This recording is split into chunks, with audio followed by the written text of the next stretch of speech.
You are listening to the Social Hotelier Show, a podcast that inspires hoteliers to create meaningful and memorable experiences for their customers in pursuit of their passion.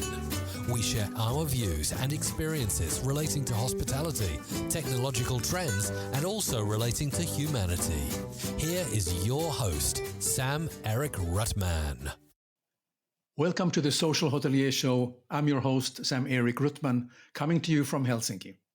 Today's episode takes us on a journey into the future of food, where innovation, identity, and even survival intersects. Let's face it, our love for food runs deep. It is not just about nourishment, it's about flavor, memory, and connection. People travel thousands of miles just to try a noodle in Tokyo, an authentic kimchi in Gwangju, a taco in Mexico City, or a rustic wine in Tuscany.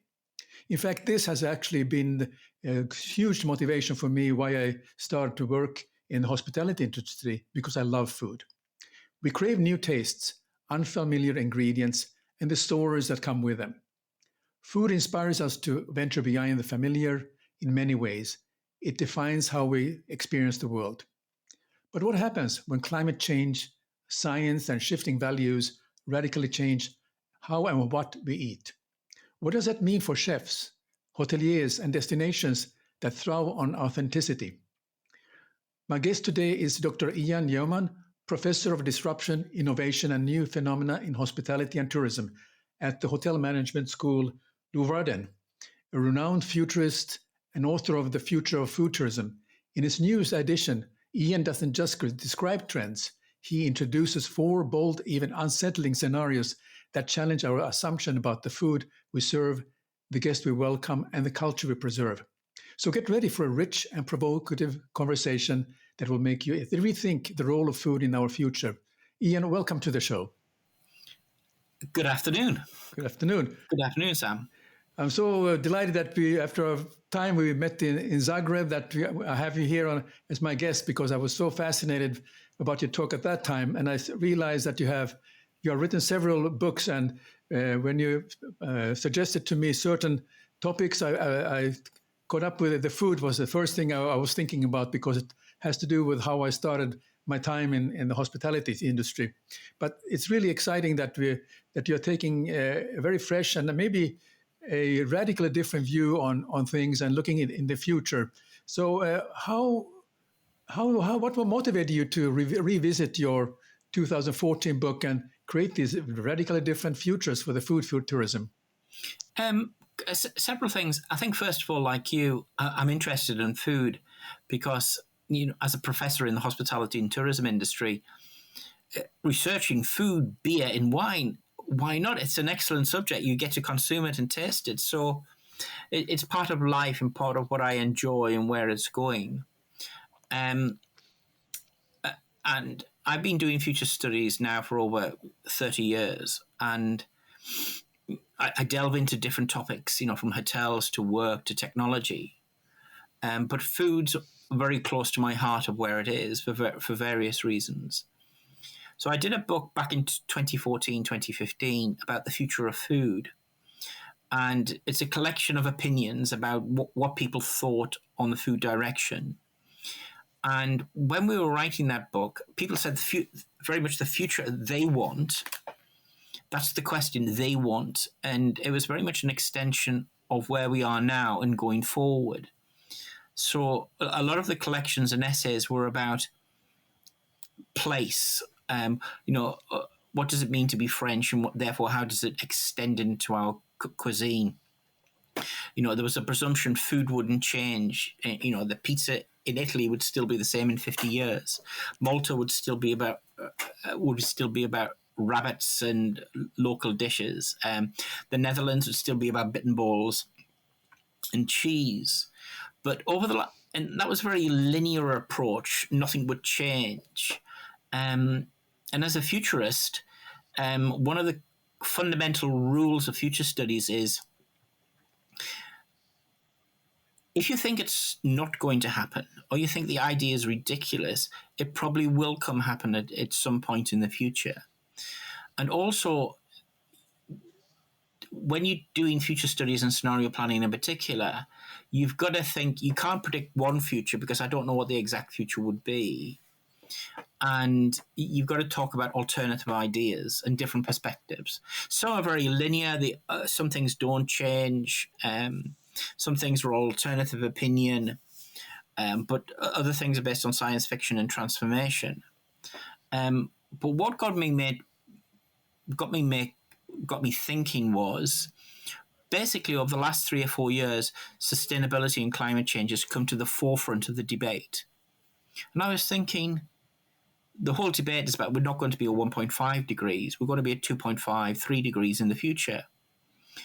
Therefore, that has fundamental implications on what the land would look like in the terms of farming. Would we still be growing these crops?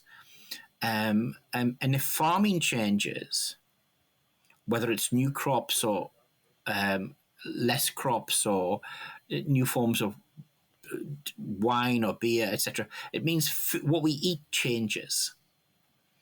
And that therefore changes the characteristics of place and what we are. And when I wanted to do the second edition of the book, I really needed to think, and I needed to take that idea forward. Because if climate change is 2.5 to 3 degrees, it's fundamentally different. So I was looking at the IPCC scenarios and saying, okay, if these scenarios occur, what does it mean for farming and food systems and production and distribution, et cetera, and food security? Therefore, create a set of scenarios that would take you out of the box. Some scenarios in the box and some scenarios out of the box. So create scenarios that you think would be challenging, both utopian and dystopian, but get people to think differently. Because if we don't think differently or understanding what is coming next, we become very complacent about what we've got. And we need to future-proof the future. And as a researcher, that's what I do.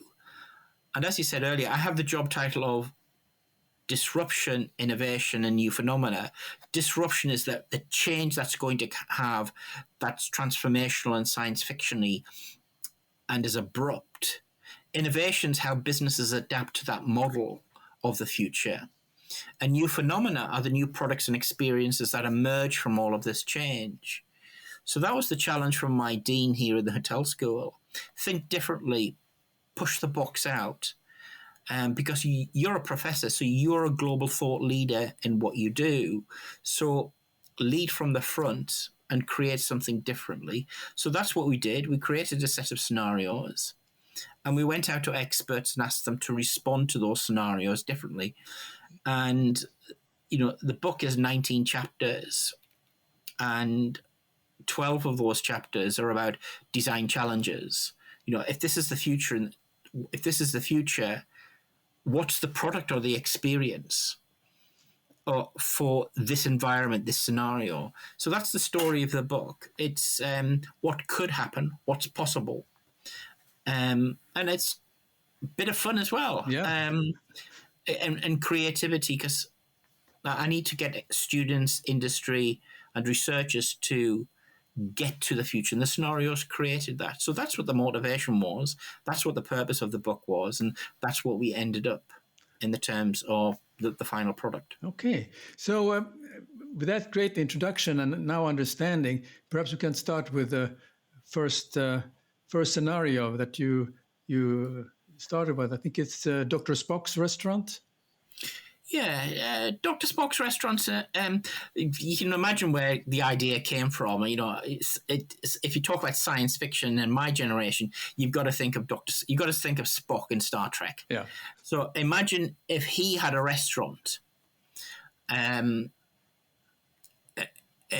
what that restaurant would be like, because we live in a world where there's actually a lot of science in food. In food tourism, in cuisine. I just think of Heston Blumenthal, Nouvelle Cuisine, gastronomic experiences, and they're all science. In that role, the chef is actually the scientist in a laboratory. It's not cooking; it's a laboratory production. So in Dr. Spock's restaurant, we went very hedonistic. We went very sciencey. And it was all about the opening of a new restaurant in Tokyo, which is a very futuristic city. And the question fundamentally is the food system has collapsed. And it's a toxic environment. But we're very innovative in what we do in overcoming that. So basically we ask the question, imagine a world where more food is grown in the laboratory rather than in the field. So it completely changes how we think about food. But as we said, the chef is a scientist, and it's taking laboratory food in the innovations we see in science and innovations in agriculture, and just taking them a bit further to say that. So it brings challenges and it brings opportunities in the terms of what it's all about.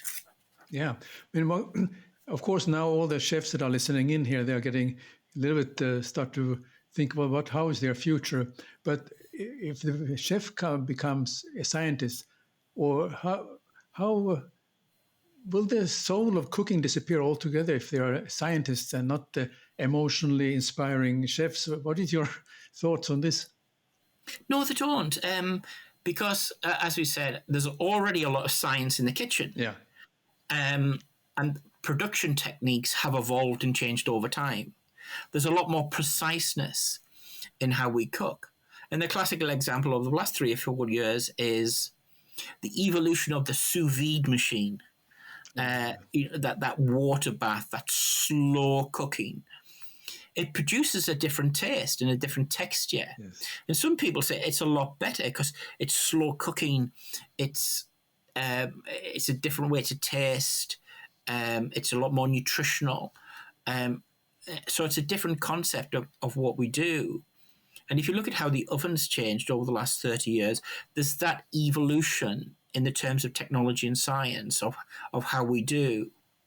And I think what's happening in the kitchen, the chef's role is evolving and changing.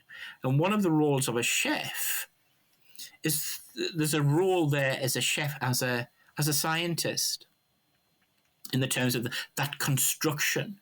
Because as a scientist, they're also a curator, they're an inventor, they're doing novelty and stuff like that.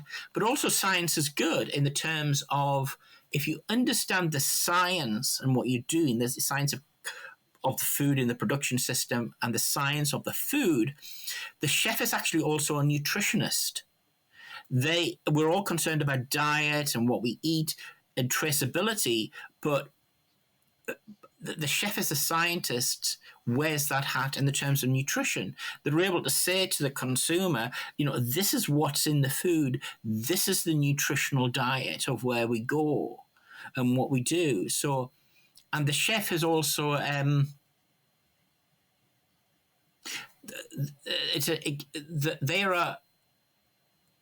they're an experience creator. Yes.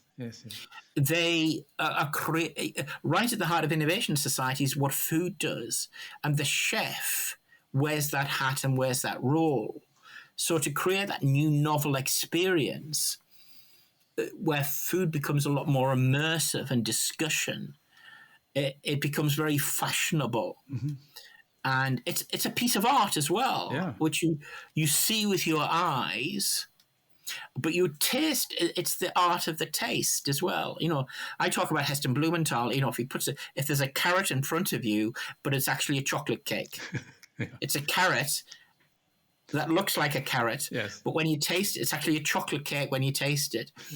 So that's, how we confuse people, and the consumer's looking for difference, excitement, and they're willing to taste and sample new things.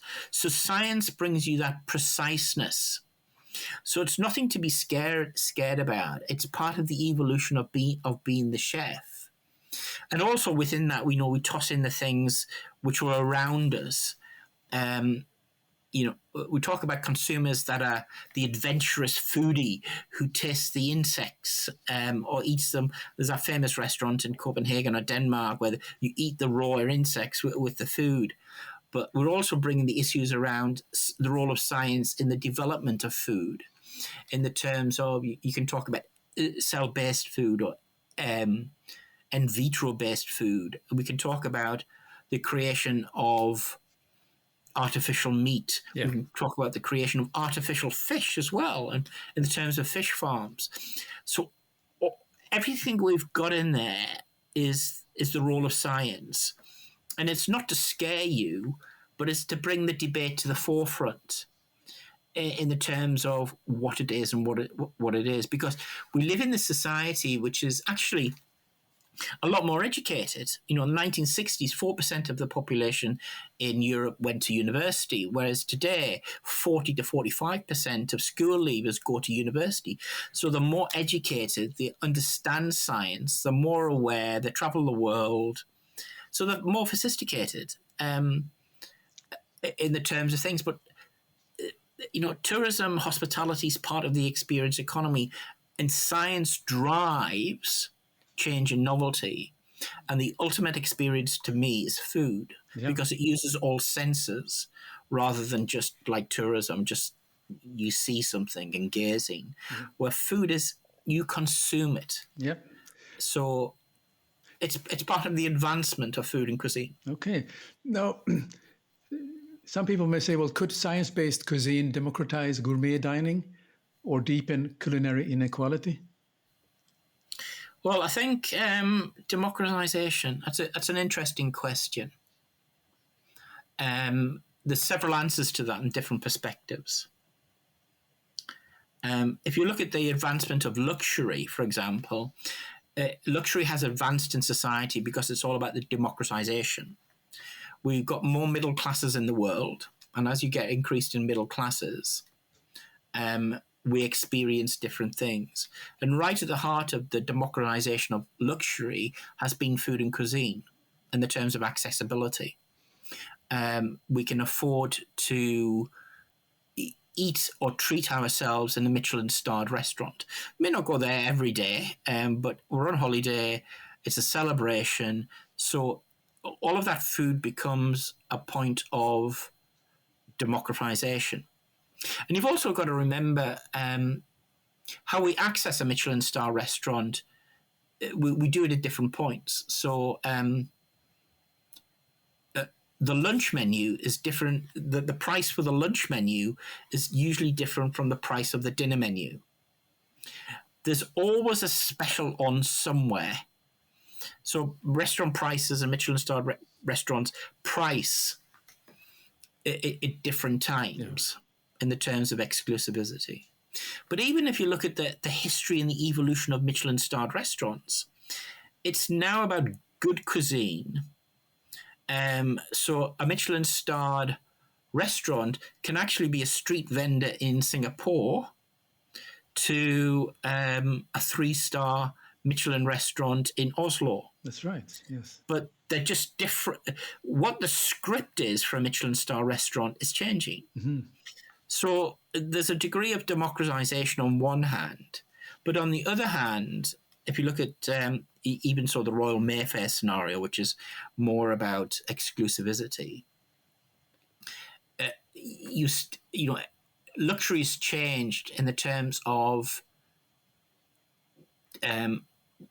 luxury is no longer luxury if it's accessible to the vast majority of us. So we have to create different types of experiences within the experience economy that go beyond exclusivity. And that's probably around the scenarios of, if you look at Le Naturel and if you look at Roots, where craft and authenticity become the story of luxury.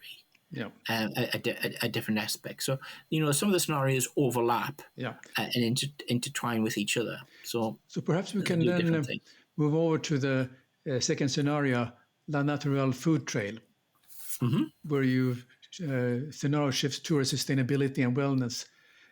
So maybe perhaps you can talk about this, and then because it's somehow something I can relate to being living in the Nordics. Yeah, well, so I apologize. This is where we need it. Did you say the root scenario or le naturel? La naturel.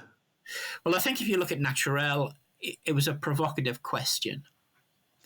As society and climate change, where food becomes more scarce, one of the things that scenario responds to is the advancement of science. And in that scenario, the advancement of science is about mass production. And it's where a lot of the food tastes the same. So in your everyday discourse of what you're buying, it's the corporation that is controlling the food chain. And everything seems the same. So it's a world of McDonald's, and a McDonald's or a Burger King is the same everywhere. So food has become very homogenized. Yeah, it's homogenized. So the point of the scenario le naturel is, how do you create something that's very different in a different world? How do you create something that's about a paradise? How do you create something that's your vision? And it's like the Spice Girls, and they have a song called "What Do You Really, Really, Really, Really Want?" And that's what that is about. Yeah. Because the thing about this scenario is, it's a scenario where everybody can buy into it. Because the thing about food from a political perspective is all of the stakeholders, whether you're the farmer to the butcher to the restaurant or the destination, food is very important, because food is about the place you are. So here we have a scenario where we're using food to drive regenerative tourism, a regenerative approach, where we're focusing on looking at food as well-being and health, to create something that we want and we dream about. So it's about a journey to create something. Yeah. And it's about creating a better world. So that's what that scenario is all about. The natural food trail in Tuscany and slow food movement, a different society, what we dream about and what we want. Yeah. So could this regenerative food tourism become the new status symbol in luxury travel? Then? Yeah, it does. And it's already happening there, because luxury is a very fluid concept. Yeah. In the terms of what we got. So it's a concept of Michelin-starred restaurant and materialism and high-end. But also, to many people, luxury is also about time and isolation, switching off from a fast, busy life. And also food it's also about creating something new, education. I've learned something. So for example, if we look at those in the Nordic countries, luxury to people in the Nordic country is about isolation and time, whereas if you're from China or India, it's more materialistic. So what the concept is and how you escape to it is very important. So, for example, one of the examples we talk about is the Faroe Islands. Faroe Islands is a tiny island in the terms of collection. It's not going to be mass tourism. It's got a sense of uniqueness, and it's about taking a regenerative hospitality perspective and putting people into the home of people from the Faroe Islands and getting them to understand what the cuisine is and living the experience.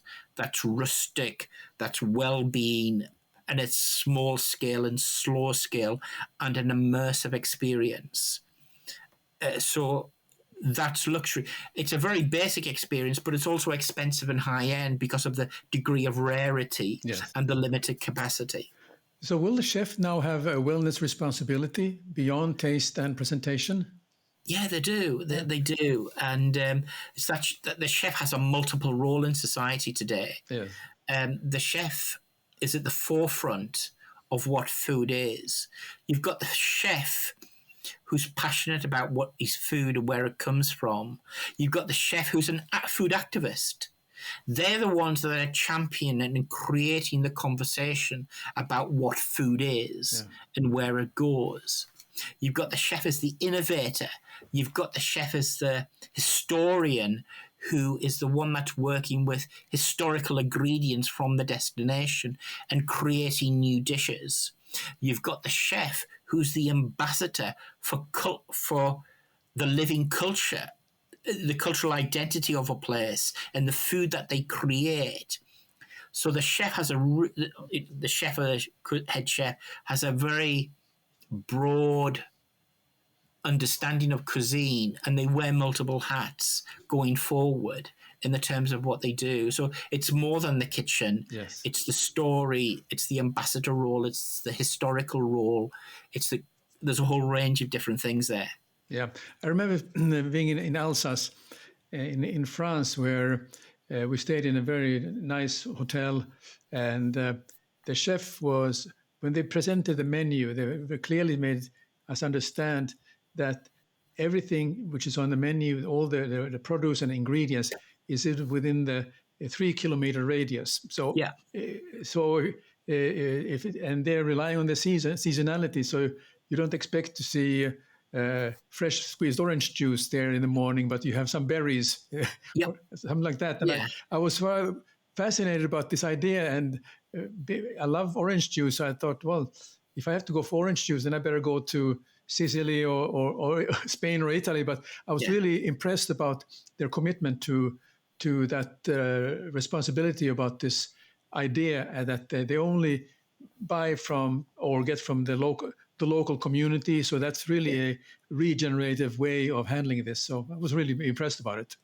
Yeah, and that's the thing about food. To me, one of the things about food, it's something we've all got an opinion about, and it represents who we are and our identity. And we need to go beyond our traditional perceptions of what the cuisine industry is. And you think about a career in the restaurant industry, it's more than the restaurant. Yes. And it's in the pivotal role of the chef, and the pivotal role of the chef of the future. Yeah.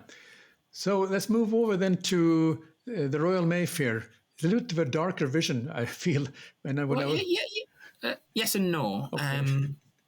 Royal Mayfair is to some it's a dystopian scenario. Yeah.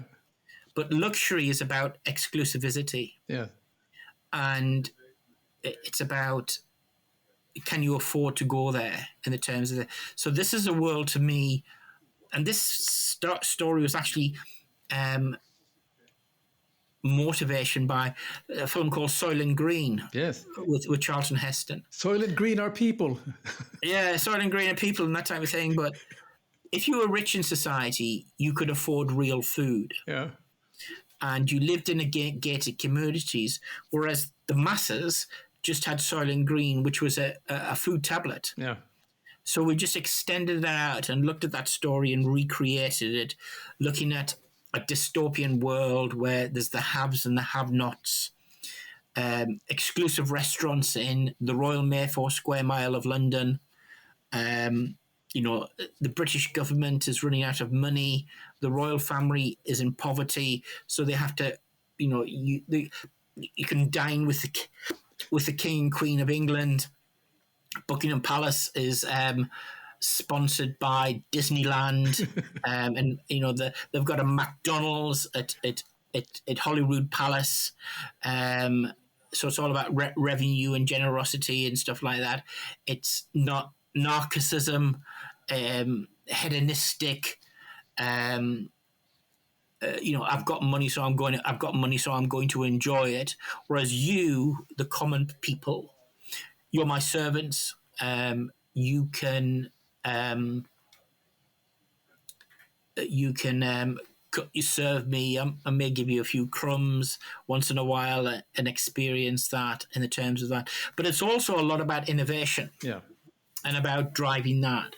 Because one of the things I've learned is exclusivity is the 3-star Michelin starred restaurant. The Michelin, I'll go back to the Michelin, but it's also about what the opposite side of that, what Michelin starred restaurants do for a destination.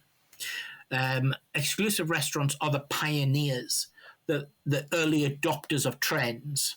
They set the scene for the mass of the restaurant industry, and they follow. They like the fashion show of Paris and Milan. And these are what Michelin star restaurants do. We look to them for the latest trends. So Royal Mayfair is about exclusivity and economic high value into that market. But it's and there's dystopian parts to it, but there's also parts to it that we want and will drive change of where the experience economy is going. Because also the restaurant industry is all about innovation. It's also about failure and high turnover. But if you create more economic well-being and economic value from this process, it does have a spin-down effect in the terms of what you've got. So exclusivity in Michelin-starred restaurants create value at the top that filter down to other communities in the terms of doing things. Yeah. Interesting. Now, I'm just catching on this fine dining is exclusive to the elite in this Royal Mayfair. So is food tourism still cultural, or is it the power display in this? I think there's a bit of both. Yeah. In the Royal Mayfair restaurant, there is a power display of where power is, and we show that off. So there's definitely that in, but that's the reality of tourism and hospitality. It's those that can afford it and those that can't afford it and those that are in the middle somewhere. So there's something about power and how power creates experiences, and it's how you deal with it and how you manage it. Yeah. So then your final scenario, roots, is perhaps the most grounded, focusing on authenticity, heritage, and culinary identity. So this is where food. Yeah. I apologize. You finish the question. Yeah, it resonates with today's traveler seeking local, honest food. So please tell me how you approached to the roots and what that talks about more in detail. Well, roots it's about the place and the history. Yeah. There's also a degree about when we did the book, we did talk to climate change scientists and farmers and those that are involved in food production. And one of the things they did say was, we're very adaptable. Food changes. We invented the fertilizer. We grow crops, for example. There's new forms of wheat there that adapt to climate change. We have new forms of rice, new forms of noodles that are all being researched and will come through. So to a certain extent, there's a degree of scaremongering in some of the scenarios you've written. But on the other hand, food is adaptable. So we can create something which is still about place, and we don't lose that place. Mm-hmm. So that's about that heterogeneous identity and about preserving history. Because again, it goes back to the role of the chef. He's a cultural ambassador. That chef is still that person that's interested in history. And, I was listening. So this is a scenario about Koh Samui in Thailand, one of the islands, and about what Thailand is doing in the terms of the food of Thailand, because Thailand as a destination has realized it's not just about the beach and sun and parties. There's a strong emphasis on food now to attract the tourist. And if you're living in this world where food is mass production, you need something that's what's local and how do you preserve it. Because from a climate change perspective, there's going to be winners and losers. Those that are in the middle of the equator, where heat is really intense, they have they have problems. That's the critical uncertainties. But there are other places where climate change is of benefit, or the impact of climate change is not as great. There's still going to be changes to water and food and what we do. So you get clusters of goodness. And this was about cuisine, focusing on place, focusing on history and preserving that. Very good. And keeping its heterogeneous identity where history's at the forefront. So food's about being a cultural ambassador.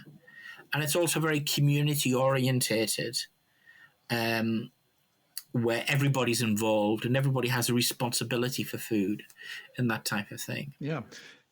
I lived a part of my career in Thailand, so I'm very familiar with this approach. And one of the very popular programs that we created was culinary classes, where we invited one of the, depending on the restaurant, or a Thai chef to give a cooking class how to make sum tam, or and all the authenticity. But I always feel at one time, and actually when I look back, so I was wondering, is the pursuit of authentic cuisine a celebration or a curated illusion for tourists? It's both. Yeah. It's both in the terms of that, because one answer to the question is authenticity adapts and changes. For example, Walt Disney and Disneyland is an authentic experience. It has a history. Las Vegas has a history. So it's been curated and evolved, but people think it is an authentic experience and they wouldn't want it to be anything else. And that's the one thing about food. It does not stay stuck in the past. Food is about fusion. It blends, it changes of where we go and how we adapt it. It adapts to marketplaces. So, food's about mobility, and many of the restaurants of the world are managed or owned, or SMEs, small, medium operators, independent entrepreneurs. So where you take migrants, say, for example, coming from India, they're the ones that open the Indian restaurants, and that's what we do eat in the UK. The food of the UK is a curry. Yeah, it's a food of fusion, of development. And if you look at places like the West Midlands or the city of Birmingham, that city's cuisine is identified as the Balti. It's the immigrants that have come from India, settled in the West Midlands, and adapted to a food dish of that region. So food adapts and changes, but it still has that authenticity. I was watching a BBC TV. There's a series at the moment on the BBC called it's about global food.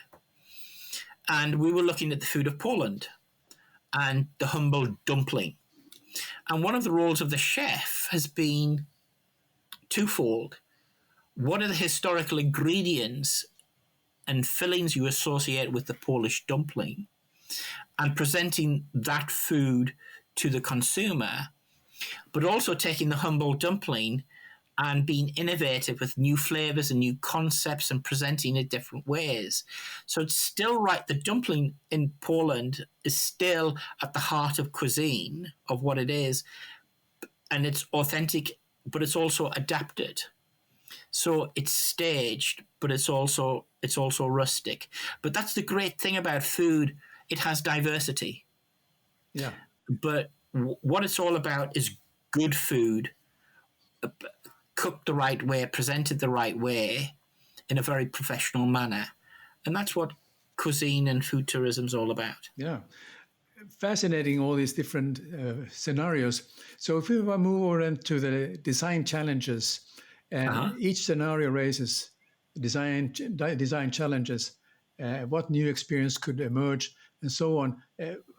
Maybe you can speak about how this might change how we build hotels, and what are the destinations for these possible futures. I've talked about many of the design challenges and experiences you've got there, and each scenario is shaped by 15 to 16 trends that create that story or that environment.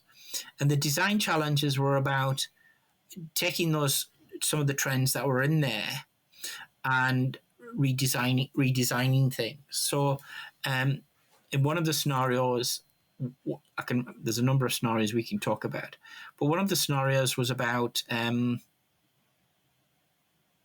last wine club. We're living in a world where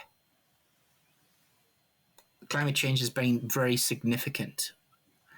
You're talking about climate change at 4 to 5 degrees, where it's, for example, destroyed the wine industry in California. So, and you haven't been able to do that. But science has responded by creating synthetic wines. And those synthetic wines are really good, but they lack something. But as you go further into the future, our supplies of vintage wines become rarer. And this is the story of the last bottle of wine and the experience of consuming that last bottle of wine and what it's all about. And that's about rarity, exclusivity, and high value. And that drives the experience economy. It drives top-end restaurants and wine bars. And to a certain extent, there's also that debate about visiting the last resort or seeing the glaziers before they melt. Yeah. So this is just that classical example. And how much would you pay for that last experience in the terms of what you do? Because it's quite chilling of what it's all about. Exclusivity, top end, in the terms of prices.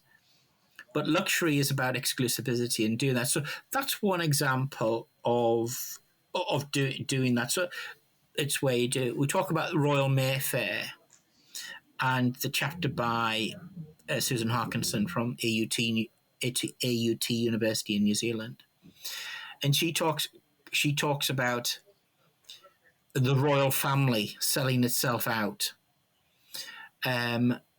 They've sold their soul in the terms of McDonald's and Burger King and Starbucks, and creating that to create revenue. They talk about Royal Mayfair in the terms of we need to create revenue because we're in a time of economic recession, and how industries respond with fine dining experiences, exclusive experiences, and looking at novelty. Yeah. In the terms of what they are. We also talk about some of the design challenges about authenticity. So if we talk about editing again. So if we talk about I've lost it. So if we talk about chapter 9 and roots, it's a case study of some of the issues around the noodles of Japan and the traditional noodle, and because of the price of wheat, the price of wheat is getting very expensive. We're also in Japan. It's also about Japan and aging population. So nobody wants to train as a noodle chef. So those traditions about how do you hand down experiences, how you make something,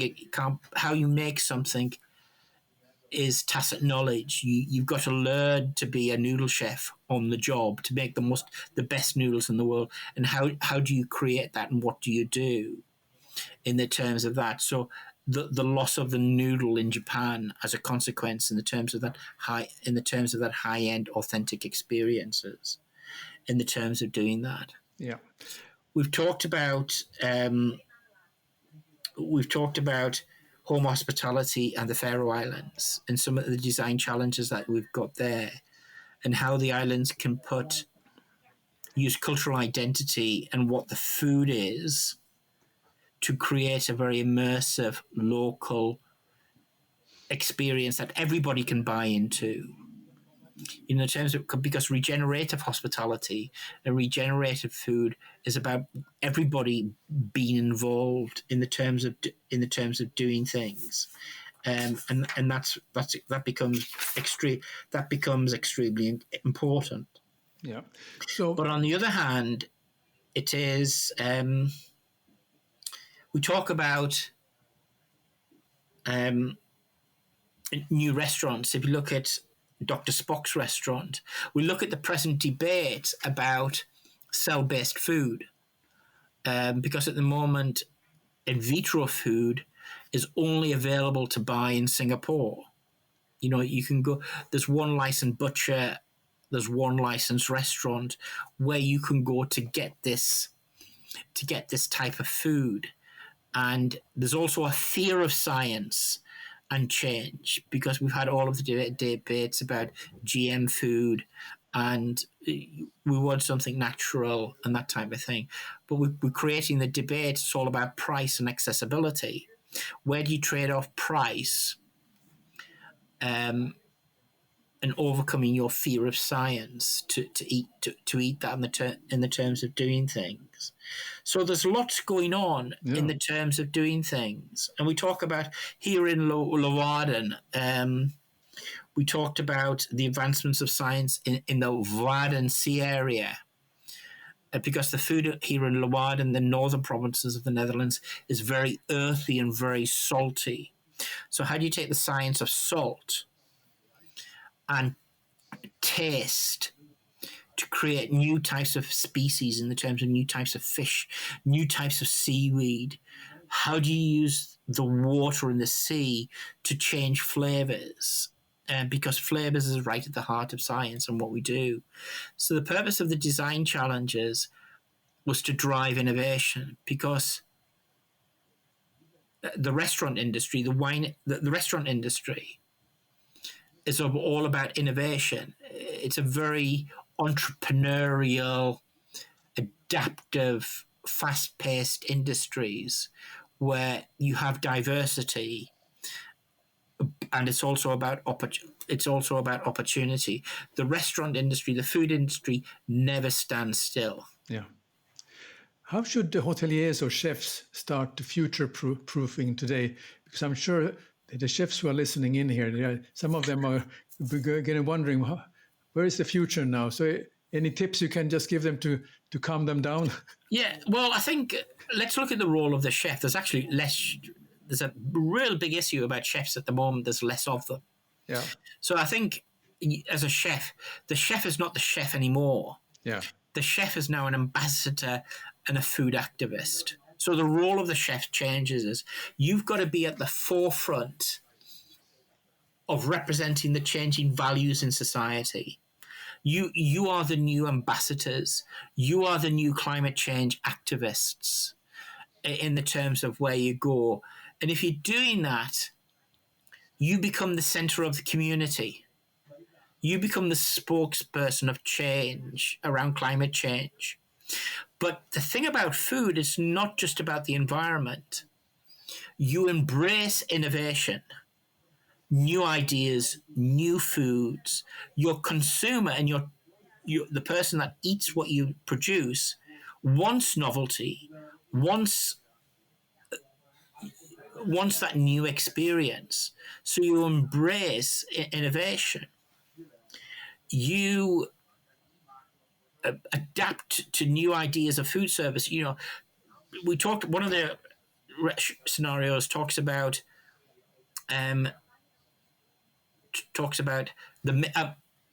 actually the chef is replaced by a robot, and we're at that stage where does that mean the end of the chef? And a robot produces the food, but that's just an extension of technology and science in the kitchen at the moment. But to write the program or to write the algorithm that drives the robot to cook it, it's got to be the human that creates the input or the large language model to drive all of that change. And if we've got a shortage of chefs in the future, let the robotics develop that. Let the robotics create economies of scale in the refinements to do that in the terms of doing things. So you're embracing AI, you're embracing technology, but so you become passionate about food. You become the storyteller, the ambassador, the historian for the place. So you're wearing all of these multiple hats in the terms of going forward. So it enhances the role of the hotelier, it enhances the role of the restaurateur, it enhances the role of the chef going forward, because you become the icon of change and embracement. So you've got everything from history, authenticity, to the experience economy, and you're passionate about that. Very good. I think you have calmed down most of the chefs now listening. So out of those 4 scenarios that we talked about, which scenario do you personally feel is more likely or most worth working toward? Or is there one?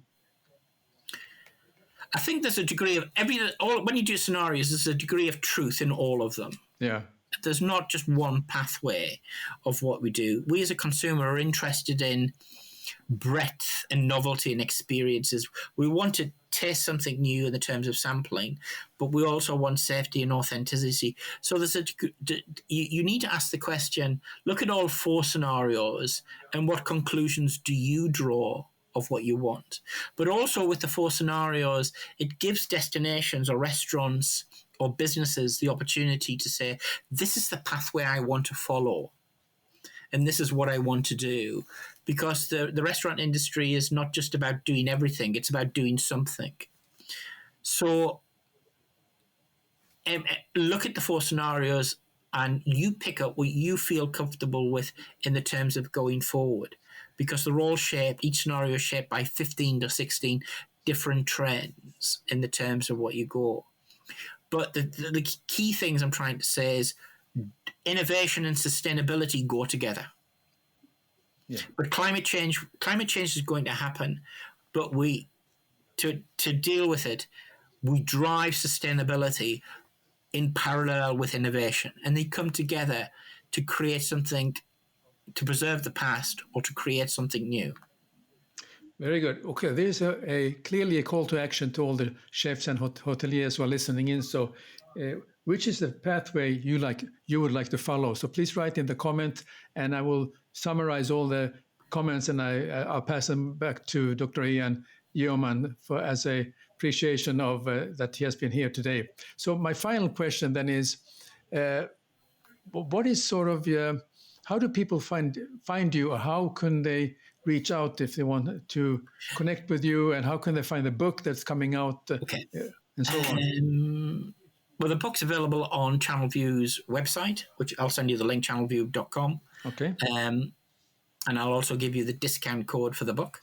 But if you just Google Ian Yeoman, I'm on LinkedIn, and I've got a strong website presence on our university website at NHL Stendon. So just Google the name, I'm there. And also I'll give you my email address as well, and you can put that on into the video and all of the contact details. Very good. So in conclusion, Ian, I appreciate you joining today's episode, and thank you very much for all your fantastic insight. It's been a pleasure. Thank you for tuning in to The Social Hotelier. If you enjoy this episode, please take a moment to leave us a review, give it a thumbs up, and don't forget to hit that subscribe button to stay updated. We have an incredible lineup of guests coming your way, so stay tuned for more thought-provoking conversations. Until next time, take care and keep exploring.